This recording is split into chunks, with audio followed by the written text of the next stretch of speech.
Sveiki, šiandien 1397 karo diena, esu Lietuvoje, Druskininkuose. Nesakysiu, kur apsistojęs, bet galima spėti, kad visai neblogai apsistojęs. Taip, mėgstu komfortą, neslėpsiu, po bomžiško gyvenimo Ukrainoje grįžti viešbutį visai yra smagu. Tikrai pripažinsiu, čia yra komfortas. Druskininkai tai yra kažkas tokio. Tikrai vieta gera. Praleisti laisvalaikiui, pailsėti, atsigauti tarpušventyje prieš išvykstant atgal į frontą, dirbti su savo projektu, ką aš darau. Tai yra tikrai nuostabu. Ką mes padarėm per paskutinį mėnesį, tai iš tikrųjų labai daug pasiekti yra. Tai pirmiausia, atsiskaitėm su mūsų gerbiamaisiais SSO kariais, įteikėm apdovanojimus nuo mūsų kariuomenės vado, tai yra padėkas, medalius, kai kas gavo iš karių, tie, kurie vykdė mūsų žuvusio kario išnešimą iš mūšio lauko, tai yra daug. Toliau nustatėm tikrą vietą trečio mūsų žuvusio, pagal surinkom visus duomenis, atidavėm tam, kam reikia, dar kartą kartoju. Tai yra, duomenys buvo surinkti apie trečią žuvusį, jeigu bus galimybė, jį taip pat pasistengs evakuoti tą patį komandą, nes iš dalies kaip ir dirba netoli to rajono, kuris žuvęs, bet jį dabar kol kas yra sudėtinga, nes reikia pravesti pilną karinę operaciją, o tai tikrai nėra resursų ir nėra galimybės. Trečias dalykas, kaip sakoma, pajudėjo mūsų projektas, su kuriuo dirbam, tai yra dronų projektas, baigiam verifikaciją, greičiausiai ją baigsim teigiamai, su teigiamu vertinimu, toliau žiūrėsim, kur judėsim toliau. Tai, kaip sakoma, judam į priekį. Kariai paruošti, laukia taip pat išėjimo į frontą, tai bus pirmas mūsų projekto įvertimas fronto linijoje. Aišku, žinom, kad visai dirbs puikiai, nes kadangi esam techniškai pažangiai nuėję į priekį su tuo, kas yra fronto linijoje, bet reikia įsitikinti, kad tikrai dirba fronto linija. Tai čia yra geri dalykai, kuriuos mes esam padarę. Tai va, grįžtant prie to, kad dėkui, kad stebit kanalą, prenumeruokit, spauskit like, dalinkitės. Ir jeigu galit, prisidėkit per Contribui.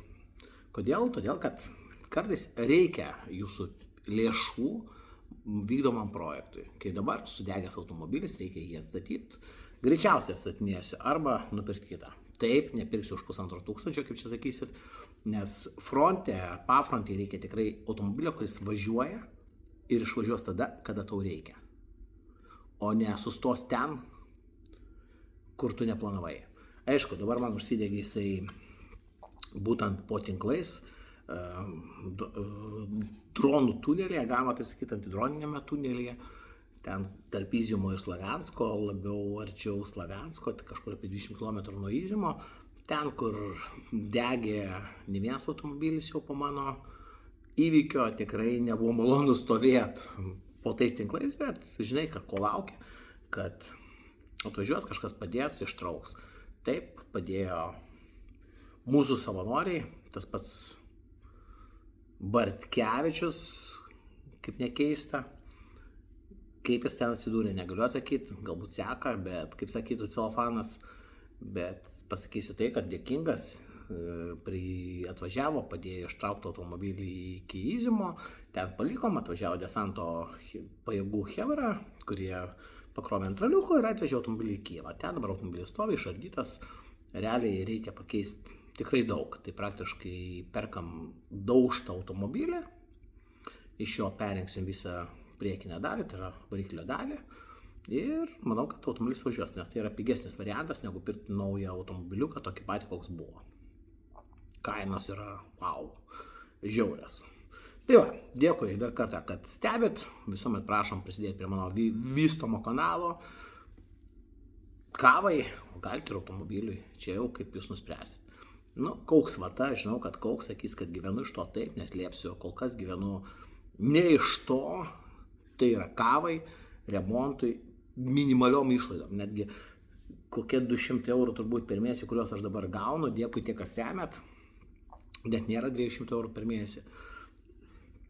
Tikrai kavai užtenka. Kavą tikrai geriu daug, kavos geriu daug, neslėpsiu, kad ir Ukrainoje jinai yra pigesnė negu Lietuvoje, nes Lietuvoje dabar pažiūrėjau, kad large puodelis virš 3 eurų, tai yra katastrofa, ten galima kavos ryte atsigert už eurą, o jeigu Lazavoj pavalgyti, tiksliau papusryčiaut, galima burgerį ir kavą gauti už 3 eurus. Tai va, grįžtam prie apžvalgos, pradėsim, kaip visada, nuo šiaurinio, bet prieš tai yra gera žinia, atsidaro antras hubas, per kurį ginkluotė greičiausiai NATO judės į Ukrainą. Reiškia, Ukraina yra dar nepalikta. Vatnikai, įsiklausykit, Ukraina nepalikta. Jie remia Europą, rems ir dar kartą rems. Taip pat ir Amerika. Europa pirks ginklus amerikietiškus ir tieks Ukrainai. Tai yra 2 hubai, vienas Žešove, tai yra Lenkijoje, 70 km nuo sienos, kitas hubas atsidaro Rumunijoje, per kur bus tiekiama dar viena logistinė linija atidaroma, tiekti ginkluotę, reiškia, jos bus galima padidinti kiekį ir padidinti greitį tiekimo linijos. Šiai dienai, jeigu neklystu, yra pervežta apie 9000 padaryta, tiksliau 9000 reisų padaryta fūromis, 500 skrydžių ir pervežta virš 20 000 tonų krovinių į Ukrainą. Tai yra NATO parama. Tai yra daug. Tai yra daug. Ir kai sako, Ukraina pamiršta, ne, jinai nepamiršta ir jinai yra remiama. Taip, tai mes turime daug klausimų, ar Europa rems Ukrainą ar nerems, bet šiai dienai jinai yra tikrai nepalikta. Ir kai matom, parama nesumažėja. Netgi buvo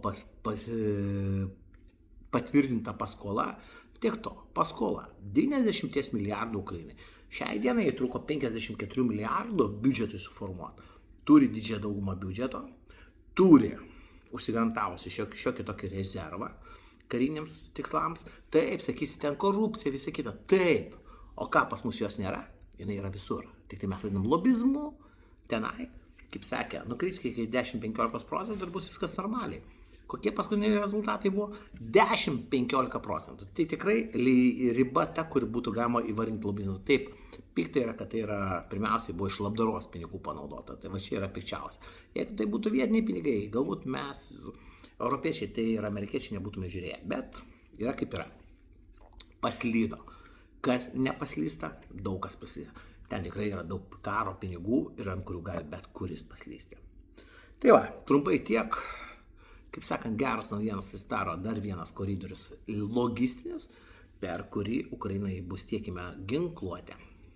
Tai dar kartą primenu, nepamirškite remti kanalą, tikrai šį kartą prašau pagalbos, neslėpsiu, nes reiks automobilį statyti, tai kainuos apie 8 tūkstančių, įsivaizduoju, galbūt 7 000 eurų. Nupirkti naują tokį patį kainuotų apie 11, greičiausiai dar pridėsiu su mokesčių, logistika apie 12-13 tūkstančių. Tai vis dėlto taupau bet kokiu atveju. Tai va, dar kartą dėkui ir einam prie šiaurinio fronto.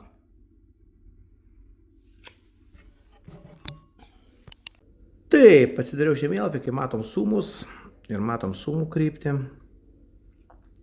Tai čia kol kas didelių pakeitimų nėra, stabili fronto linija, bet priešo tikslas yra išeiti ant sumų, iki kurių liko apie 26 km, bet jų tikslas yra išeiti ne į sumus dabar, o realiai Chotinė, nuo kurios lieka 17 km iki sumų, šiaip iki prie miesto prieigos dar mažiau. Ir čia įstatyti artileriją, kuri galėtų naikinti sumus. Tai čia būtų Chotinė tikslas, kai matom. Ir būtų naudojamas šitas logistinis kelias. Tai va čia yra vienas iš tokių priešo turbūt pirminių užduočių, ką jie ir dabar daro puikiai, įsitvirtinami Oleksijivkoje, nuo kurios judės į Kimalą Kočekivką ir Pisarivką į Chotinį. Tai čia yra būtent išeiti į šitą sankryžą, į šitą kryptį ir čia įsitvirtinti. Tai sumai tokia situacija, toliau mes turime lygiai tokią pačią situaciją būtent Charkovo kryptyje, kur priešo tikslas yra išeiti į gilumą ir priartėti prie Charkovo arba išeiti ant kelio Iziumas, Charkovas, Slavianskas, Charkovas, Iziumas, Slavianskas. Aišku, čia yra atstumas, jeigu einant nuo Vovčiansko, tai galim pažiūrėti, jeigu tiesia linija nuo Vovčiansko einant iki Čiugujevo 41 km, bet suprantam, jeigu priešas išeitų iki Starai Saltiv, tai va čia jau gautųsi kelias pilnumai kontroliuojamas.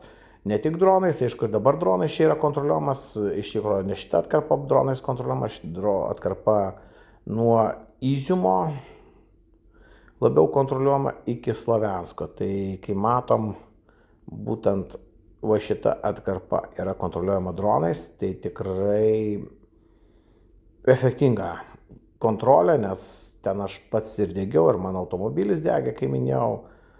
Tenai bet degė ne nuo to, kad dronas pataikė, bet dėl to, kad užsidegė dėl techninio gedimo turbina, padavė tepalą į sistemą, kuri ekologiją užsiema, katalizatorių, kuris naudojo uždegimo sistemą, ir turėjom problemą. Yra kaip yra, dabar reiks sutvarkyti. Tai va, turime mes tokią situaciją būtent šitoje kryptyje.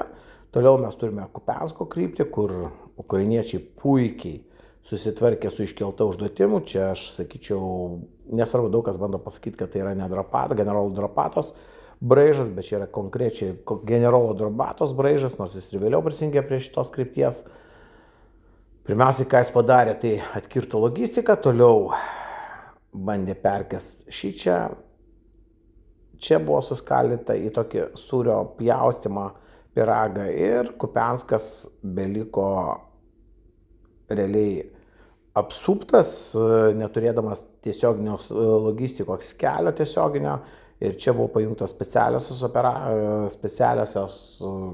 specialiųjų operacijų daliniai bei Nacgvardijos daliniai, kurie pagrindiniai operaciją Ale planavo po Sirskio vadovavimą, bet yra kaip yra. Ir dabar Kupianskas yra 50% jau išvalytas, beliko išvalyti rusius, kiekvieną rusį tikrina individualiai kiekvienas karys, jie į Rusiją kiekvieną patalpą, vietą patikrina ir tada skaito, kad yra patalpa patikrinta, ir tokiu būdu po biškį priešas eliminuojamas iš kovos ir miestas tampa vėl ukrainietiškas. Reiškia, grįžom į senąją prie senų išeities linijų, kuriuose ir bandė eiti į Kupianską, pasinaudodami, aišku, vamzdžiais, dujų vamzdžiais, kuriuos puikiai sunaikino Achilleso komanda. Vamzdžiai sunaikinti buvo panaudota apie 3 tonos sprogmenų, kiek aš žinau. Tai buvo ir video įdėtas gan efektingas sprogimas. Situacija tokia, aišku, tikslas yra išeiti Kupiansk Vazlavoj, čia įsitvirtinti ir atidaryti tiekimo liniją geležinkeliais į Kupiansk Vazlavoj, iš kurios galėtų vykdyti toliau savo operacijas. Tai yra pagerinti logistiką. Kaip mes žinom, kad rusų pagrindinė logistinės grandinė yra geležinkeliai. Taip, mes judam toliau. Turime Sinkoviją, kur vis dėlto priešas per pusę metų nelabai stipriai prasiplėtė. Ką galim pažiūrėti, realiai placdarmą užėmė apie 4 km, kai paskutinę apžvalgą dariau prieš daugiau negu pusę metų, tai buvo apie kilometras. Tai kai matom, juda vėžlio greičiu, kaip sakant, vėžliukai, jų tikslas yra, aišku, išeiti į Borovają, kur yra įsidėjęs tiltas, aišku, jis yra apgriautas ir čia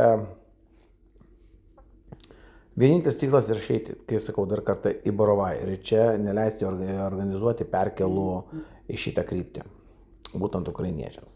Bet kol kas jiems tai nepavyksta, čia puikiai tvarkosi trečias korpusas, toliau mes turime išėjimą, aišku, ką jie bando padaryti į Svetogirską, tai kai matome. Aišku, čia yra Svetogirske, nežinau kaip jiems seksis, nes čia yra upė Oskil, jeigu neklystu, kuri dalina Svetogirskai, tiksliau Svetogirsko prieigose. ir neleis priešų judėti, nes čia yra tikrai, mačiau, geros pozicijos įrengtos, nes nekartą esu čia keliavęs, netoli gyvenęs Svetogirsko, tam tikrų momentų pačiam Limane buvau apsistojęs. Tai vat apie Limaną, kai matėm video, situacija nėra dėkinga Limane. Pirmas dalykas tai, kad priešas jau išeina į Limaną ir išėjęs, nes yra pilkoji zona gyvenamųjų namų rajone, na, aišku, daugiabučių nėra daug, prie geležinkelio stoties daugiabučiai keli stovi, jeigu aš gerai atsimenu, o pagrindė tai yra mažaaukščiai privatus kvartalai ir priešas į čia išėjęs. Aišku, kas efektyvų video matėm, tai būtent kabelinių dronų palikimas, tai yra šviesolaidžiai. Kai matėm, daug kas pagal Sintą matėt video, kaip šviesolaidžiais nusėtas Limanas. Aišku, jų tikslas yra išeiti, pirmas dalykas, išeiti ant Limano ir tuo pačiu bandyti uždaryti šitą kryptį. O greičiausiai išeiti ant Svetogirsko, toliau Donecke ir bandyti šitą kampą uždaryti. Tuo pačiu būdu jie galės kontroliuoti, jeigu šitas užsidaro šitą erdvę, jiems yra lengviau kontroliuoti Slaviansko kelio į Izjumą, tai yra vienas iš pagrindinių kelių šiai dienai į Slavianską, logistinių Slavianskas, Kramatorskas. Tai va čia ir yra tikslas jį perkasti. Aišku, jis ir dabar yra kontroliuojamas ugnies priemonėm, tai daugiausiai dronais, ten aš ir pats esu užsidegęs automobiliuko, o čia ne vienas automobilis jau degė būtent ant šito kelio. Aišku, priešas tą kelią pasiekė, tai galim pažiūrėti, iš kur gali atakuoti šitą kelią. Tai vienas dalykas yra iki čia 19 km, toliau kitas atstumas vėlgi 19 km, 18 km. Tai dronams nėra problemos pasiekti šitą kelią. Aišku, net nereikia šviesolaidinių dronų, užtenka paprastų radio bangom valdomų dronų ir išeiti čia. Toliau mes turime būtent Siversko kryptį, kur yra tikrai sudėtinga situacija. Priešas praktiškai Siverską jau užėmęs. Aišku, buvo dar kai aš dariau apžvalgą, jisai buvo kitoj pusėje upės, dabar jis yra įsvirtinęs puikiai abiejose pusėse Siversko, galima sakyti, Siverskas yra prarastas. Plius, ką jie padarė pleištą, kai matom, ir eilinių replių principu bandys per Jampilį išeiti čionai. Tai yra replės ir vėl okupuoti tokią teritoriją. Aišku, toliau vėlgi išlieka užduotis išeiti ant Slaviansko, kai matom, jeigu sugeba priešas užimti šitą teritoriją arba šitą, tai jis jau sugeba eiti arčiau Slaviansko atsiranda ir logiška, kad bandys daryti vėlgi kažkur žnyples, per kurias išeiti ant Slaviansko. Tai čia būtų vienas iš tokių priešo planų, bet už tai tikrai negaliu sakyti, kad jisai tikrai tai padarys. Kol kas, nes čia yra labai nedėkinga vietovė judėti taip, bet jeigu jisai įsitvirtins teigiamose aukštumose, tai Slavianskas taps ir Kramatorskas žemumoje. Tai čia gali būti daug problemų. Bet kai matom, šiai dienai priešas užėmė tik 23% teritorijos per karą, intensyvųjį karą, ir dar liko 23%. Tai visa kita buvo užimta prieš intensyvėje karo fazę, tai galima sakyti 4 metai, tai dar 4 metai mažiausiai reikia užimti Donecką, tai yra realiai nerealu. Tai tokia situacija, Konstantinovkos kryptyje mes pakeitimų neturim, priešas bando judėti Konstantinovkos kryptyje, tai yra Družkivka, Kramatorskas, bet čia didelių pakeitimų nėra. Taip, mes judam link Pakrovsko krypties, tai čia būtų turbūt viena iš intensyviausių krypčių šiai dienai. Matau Guliai polę. Taip.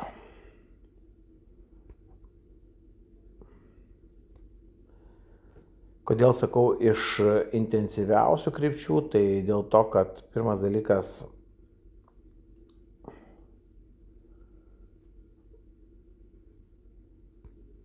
nerandu žemėlapyje Pakrovsko. Čia yra Pakrovskė. O tai va, Mirgorodas. Kai matom, priešas pajudėjo į priekį, šiek tiek užėmė Mikolajevkos dalies, kai matom. Toliau Mirgorodas jau tapo, kai matot, pilkąją zoną. Ką reiškia pilkoji zona? Tai jisai miestas neužimtas, bet kontroliuojamas visomis ugnies priemonėmis. Tai yra pripažįstama, kad miestas praktiškai jau ne tik apsuptas, bet mieste juda priešo pajėgos, pilnumoje mieste visur juda priešo pajėgos. Tai nėra užimta, bet šita teritorija kontroliuojama priešo, kaip ir ukrainiečiai. Kol kas tikslių linijų nėra, kur kas priešas dėsis, bet čia yra pilkoji zona. Tai aišku, Mirgorodas kris anksčiau ar vėliau, kai matom, priešas turi didesnį pajėgumą negu ukrainiečiai ir čia yra laiko klausimas, kada teks iš Mirgorodo atsitraukti, o kur toliau bus daug klaustukų. Aišku, pirmas dalykas, kiek aš žinau, kad sekantis objektas bus Petropavlivka, tai yra judėjimas link čia, bet nereiškia, kad priešui pavyks visą tai kontroliuoti. Ir aišku, jo tikslas yra, kaip visada, išeiti ant Donecko sienos, ką mes matom čionai einant. Bet situacija tikrai čia darosi įtempta ir jau praktiškai baigia atsikovoti visą teritoriją, tą, kuri buvo atkovota po 22 metų invazijos į Ukrainą. Tai šiai dienai tikrai didelį intensyvumą ir didelius pajėgumus meta Rusijos pajėgos, netgi meta ne tik dronų pajėgas ir gyvą jėgą, meta ir techniką į priekį, kai matom, bet ne visada sėkmingai. Čia šitoj kryptyje ukrainiečiai sustabdė, jeigu neklystu, kažkur apie 20, gal 500 km nuo fronto linijos į gilumą, tai reiškia, jeigu mes kalbam į gilumą, tai yra būtent šitą kryptimį. Buvo sunaikinta keletas tankų, zenitinė artilerija, viena BMP ir toliau vėlgi technika pažįsta, tai grubiai apie 12 vienetų. Tai jeigu aš neklystu, tiek kiek man teko sužinot, pagal Osintą, tai praktiškai sustabdė kažkuria grupuotė arba kažkuria banga, kuri būtų planavusi judėti link Mirgorodo Pakrovsko krypties. Toliau mes galime judėti link Zaporižės krypties, Guliai-Polė. Tik tai reikia ją rasti žemėlapyje, nepriprantu prie telefoninio būtent žemėlapio. Ten priešas puikiai juda į priekį ir vis dėlto laiko iniciatyvą. Ir Guliai-Polė yra laiko klausimas, kada jinai kris. Čia jau nepriklauso nuo mūsų, kai matom lygiai tas pats daromas žnyplės. Jinai ilgą laikę laikėsi Guliai-Polė, bet kai matom, priešas padarė per kairį flangą, aišku, toliau apėdinės per dešinį flangą ir Guliai-Polė bus uždaryta, neskaitant, kad jisai ir frontalinį puolimą daro. Tai va čia Guliai-Polė bus kritimas, vėlgi silpnoji vieta pagal ukrainiečius yra TRO, tai yra analogas Kaspui mūsų, teritorinės gynybos padalinys, 102 brigada, bet čia yra įmesta daug pajėgų, 33 šturmo pulkas, dar brigadų, aišku, tai ne pilnos brigados ir pulkai, tai yra kažkokia dalis atstovų, tai padaryta tokia mišrainė, kuriai turėtų vadovauti 102 brigados vadas, bet aš kai suprantu, nėra pilnoj koordinacijos ir čia mes turim tokią didelę betvarkę. Čia yra ukrainietiška problema, kol jie tos neįspręs problemos, jie taip ir turės tas bėdas. Aišku, toliau mes turime Novakachovka, bet čia Novakachovka, Chersono kryptis, priešas labai nerodo didelio intensyvumo, bet kai matom, kad bando veržtis arčiau upės kranto, ten dėlioti pajėgas ir greičiausiai ruoštis kažkokiem šturmam Chersono ir taip toliau. Bet čia kol kas tai yra artimoje perspektyvoje, bet ne greičiausiai, tas ne visai artimoje, tolimoje perspektyvoje. Ir tai neįvyks labai greitai, nes persikelt per Dnieprą tai yra ką veikti. Tai reiškia, turi būti paruoštas geras placdarmas. Nežinau, kol kas situacija čia yra įtempta. Toliau, kai žinome, ukrainiečiai puikiai pasidarbavo Juodosios jūros uoste, tiksliau akvatorijoje buvo sunaikinta keli laivai, tai yra esmininkas, toliau, jeigu neklystų, naftos pervežėjas. Esmė tame, kad bent jau strateginiais taikiniais, į strateginius taikinius puikiai ukrainiečiai pataiko. Tai yra vienas iš pagrindinių tikslų. Tai va, dar kartą dėkui, kad stebit kanalą, daug danties neužkalbėsiu, kaip sakoma, galima čia būtų dar daugiau pakalbėti.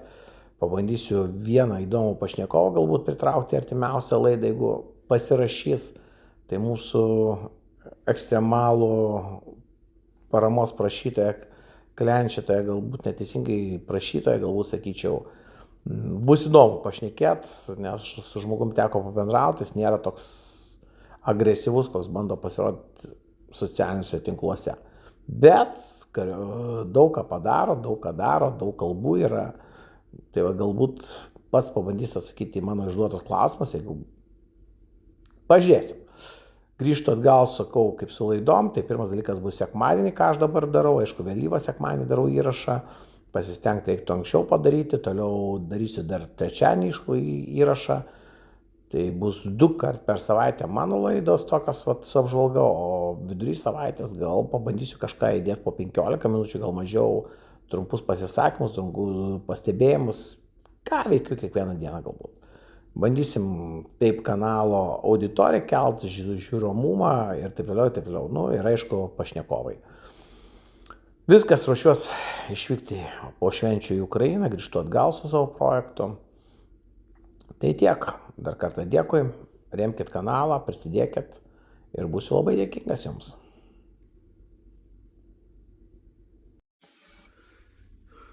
Sveiki. Šiandien 1397 karo diena, esu Lietuvoje, Druskininkuose. Nesakysiu, kur apsistojęs, bet galima spėti, kad visai neblogai apsistojęs. Taip, mėgstu komfortą, neslėpsiu, po bomžiško gyvenimo Ukrainoje grįžti viešbutį visai yra smagu. Tikrai pripažinsiu, čia yra komfortas. Druskininkai tai yra kažkas tokio. Tikrai vieta gera. Praleisti laisvalaikiui, pailsėti, atsigauti. Tarpušventyje, prieš išvykstant atgal į frontą, dirbsiu savo projektų, ką aš darau. Tai yra tikrai nuostabu. Ką mes padarėm per paskutinį mėnesį, tai iš tikrųjų labai daug pasiekti yra. Tai pirmiausia, atsiskaitėm su mūsų gerbiamaisiais SSO kariais, įteikėm apdovanojimus nuo mūsų kariuomenės vado, tai yra padėkas, medalius, kai kas gavo iš karių, tie, kurie vykdė mūsų žuvusio kario išnešimą iš mūšio lauko, tai yra daug. Toliau nustatėm tikrą vietą trečio mūsų žuvusio, pagal surinkom visus duomenis, atidavėm tam, kam reikia, dar kartą kartoju. Tai yra, duomenys buvo surinkti apie trečią žuvusį, jeigu bus galimybė, jį taip pat pasistengs evakuoti tą patį komandą, nes iš dalies kaip ir dirba netoli to rajono, kuris žuvęs, bet jį dabar kol kas yra sudėtinga, nes reikia pravesti pilną karinę operaciją, o tai tikrai nėra resursų ir nėra galimybės. Trečias dalykas, kaip sakoma, pajudėjo mūsų projektas, su kuriuo dirbam, tai yra dronų projektas, baigiam verifikaciją, greičiausiai ją baigsim teigiamai, su teigiamu vertinimu, toliau žiūrėsim, kur judėsim toliau. Tai, kaip sakoma, judam į priekį. Kariai paruošti, laukia taip pat išėjimo į frontą, tai bus pirmas mūsų projekto įvertimas fronto linijoje. Aišku, žinom, kad visai dirbs puikiai, nes kadangi esam techniškai pažangiai nuėję į priekį su tuo, kas yra fronto linijoje, bet reikia įsitikinti, kad tikrai dirba fronto linija. Tai čia yra geri dalykai, kuriuos mes esam padarę. Tai va, grįžtant prie to, kad dėkui, kad stebit kanalą, prenumeruokit, spauskit like, dalinkitės, ir jeigu galit, prisidėkit per Contribui. Kodėl? Todėl, kad kartais reikia jūsų lėšų vykdomam projektui. Kai dabar sudegęs automobilis, reikia jį atstatyti, greičiausiai atstatinėsiu arba nupirkti kitą. Taip, nepirksiu už 1500, kaip čia sakysit, nes pafronte reikia tikrai automobilio, kuris važiuoja ir išvažiuos tada, kada tau reikia. O ne sustos ten, kur tu neplanavai. Aišku, dabar man užsidegė jisai būtent po tinklais,